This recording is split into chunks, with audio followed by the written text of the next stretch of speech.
Hello everyone. I really want to apologise first of all about the scene that you're in right now. I'm around Ellie's house, so naturally it's going to be a bit more of a girly situation than I'm normally in. But I have to record this video right now because holy crap, Saints got their first home win of the season. It's taken them long enough, but to do it against Arsenal is one hell of a prediction. Like no one could have predicted this kind of game, and it was incredible. I'm expecting first on Match of the Day 2. I'm expecting really in-depth analysis of how well Southampton played for the majority of the match. I'm not going to say we were perfect, but I'm going to say we played with so much conviction and we actually attacked well and took our chances. I think we had like 7 shots on target and 3 of them went in. That's really good for us because we have the third most like shots in the Premier League right now, or we did a couple of weeks ago, but the lowest scoring record. So I'm really happy right now.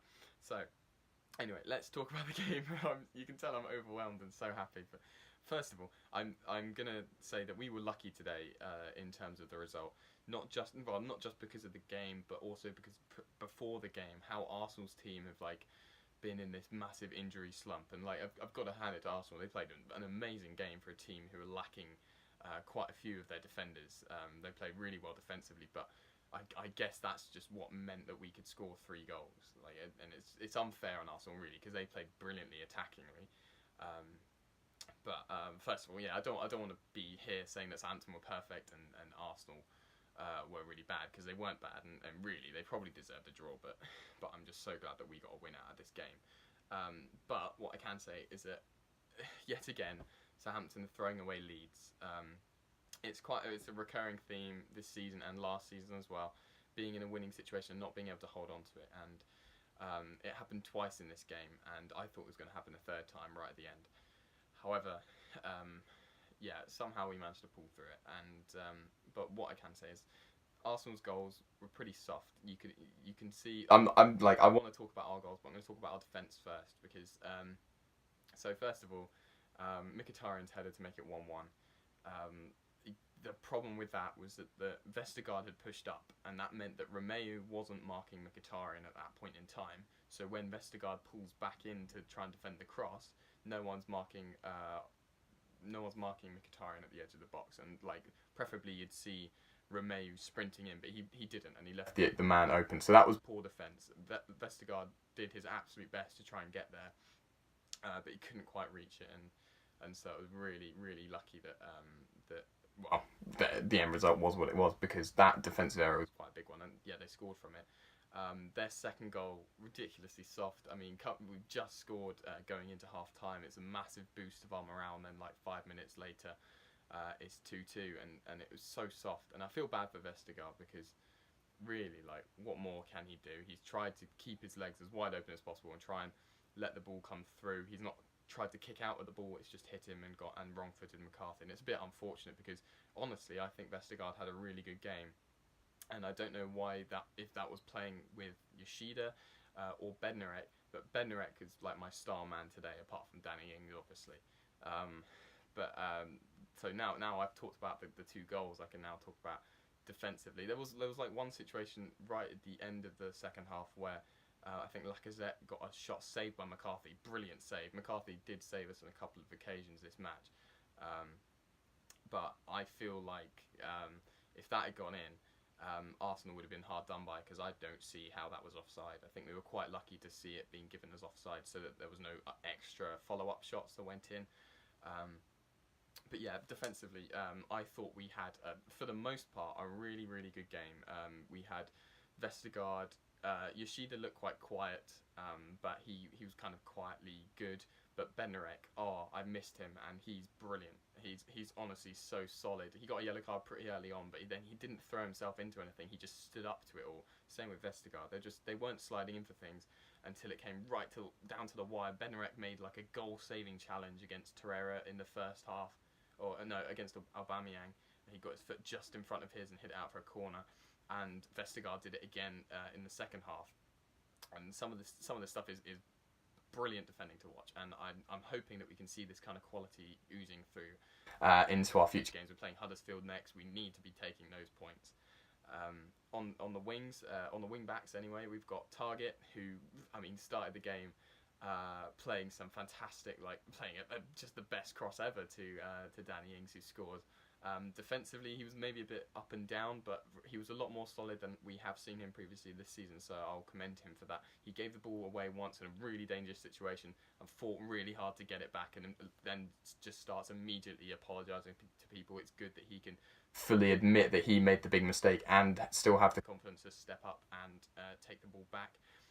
Valerie, who I'm so impressed by, he's kind of been a yes or no player. Like, he's either playing really well or he's just kind of invisible. But today he stood and he took so much shit, and I think playing next to Bednarek really helped him out because he seems to love to press up and try, and he doesn't get back as much as Cedric would. But Bednarek, like, playing off of Valerie, made him have a brilliant game, and I was so impressed. Midfield wise, we didn't have Lamina. He took a knock, so he couldn't be in the game. I was really disappointed by this because I think Lamina is one of our best players by far. Creative genius, I would even go to say. We've got a fantastic squad, that's the issue. We've been losing so many points with such a good squad. But yeah, Lamina wasn't in, so we had Romeu, and we also had Højbjerg, who was captain today, which I'm fantastic about. Like, I love Højbjerg, and I think he's a really good captain, like, material. And he had a fantastic game again. A few situations in the last few minutes where they were giving the ball away. I mean, Romeu gave the ball away for the second goal. That was just poor. You just got to get the ball out. But that was really the only big mistake that led to any chances that he made. And Romeu doesn't get played that much anymore. He's been in and out of the team. He's still really young. Like, he's playing with the under-23s sometimes. So I'm hoping that he gets more game time now because he is a big game player and he can make a difference. Obviously, he made a difference by letting them score a second goal, but then he's solid after the fact. Højbjerg obviously played such cool football, tackling, dribbling it round people, putting effort and strength into every single pass he makes, every single little darting run he makes. He was beautiful in the middle of the park, and he played it off to Shane Long for our third goal. And it was a brilliant pass because he didn't give up on the ball. He had the ball for like 10 seconds, just trying to, like, block it and use his strength to physically keep it away from people, and then found a little bit of space and played a brilliant pass to Shane Long.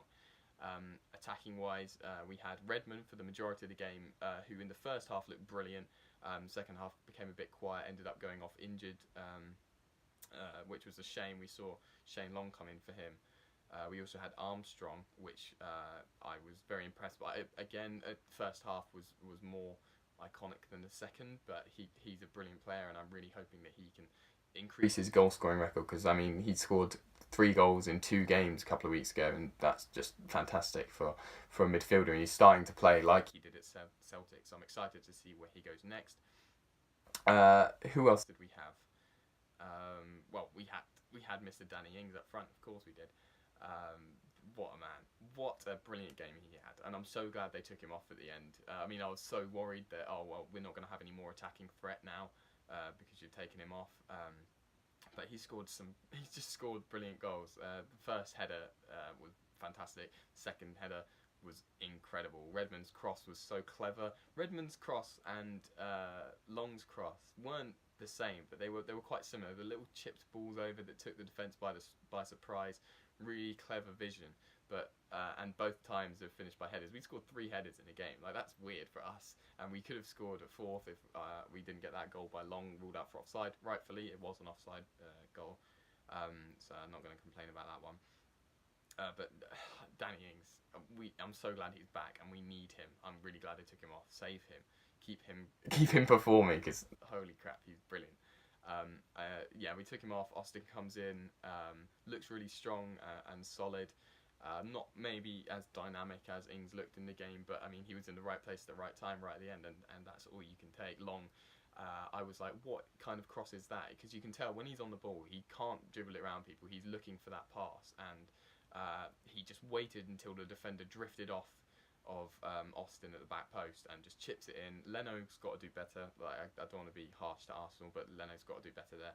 And it's an easy header at the end of the day, but it's a good header, and he took his time with it. Long, brilliant. Pass to Long was brilliant as well, like I said, from Højbjerg. And it was just brilliant. And the joy that ran through me and ran through the crowd, you can see after the game how much this meant to people. And I really hope that we can keep this up, because that was a tough game. I know it wasn't against the strongest squad Arsenal could have put out, but it was against a pretty strong attacking squad. Like defensively, yeah, they've got a few issues, but attacking wise, they've got all of their star men really there. In Lacazette coming on and Aubameyang. So I was very happy with with this final result. Obviously, I'm going to be really happy. I'm trying to think of other things that I could talk about in the game. We weren't rash in a couple of matches in the past. We've looked to dive into challenges a bit. Got quite a few yellow cards. I think we got 2 yellow cards. We only got one right at the end. Shane Long took a. I don't think it was a yellow card. I think he just kind of knocked into one of the defenders. It was kind of soft. But yeah, we weren't rash. We were playing calm and not complacent, but we were taking our time with challenges and assessing situations before just diving in willy-nilly. The only times, like I say, we really dove in were to save them from scoring with Bednarek in the first half and Vestergaard in the second. And I can't. Defensively, we've got so much to work on because still they were able to do these little 1-2s, chip over the defenders and get lots of space. McCarthy saving us on a couple of occasions. But attacking wise, we've looked so solid and confident, and I want to see Redmond and Ings linking up more. It's good to see that we kind of have the experienced relationship of Long to Austin. It's good to see that that's still there, and I'm hoping that can continue. But yeah, like I say, we're playing Huddersfield next. It should be an easier game. So please, can we get some points under our belt from that one, because we lost last week to Cardiff and that was just disappointing. So to come back off of that and win against Arsenal is a pretty good feeling. But yeah, I'm going to wrap up now. I'm kind of overwhelmed. I wish I could wait until like a couple of hours after the game so I can gather my thoughts, write down what I want to say. But in the grand scheme of things, I want to be able to get more people to see these videos. So if you want to let me know what you guys thought of the game, whether you're an Arsenal fan, whether you're a Southampton fan, whether you're any fan, I really don't mind. I just want to know what other people think. Let me know in the comments down below. Like this video, enjoyed my commentary, if you like, and I will do these for every single Southampton League game. So stay tuned for those, and subscribe if you want to see more. I also do daily vlogging where you can kind of see my live reactions of the goals. That should be in the description. But yeah, I'm gonna leave this now. So I'll see you guys next time, where Saints will be playing against Huddersfield. I'm so happy, and I hope to all you Saints fans out there, I hope you are too. So I'll see you guys very soon, and until then, take care. Bye.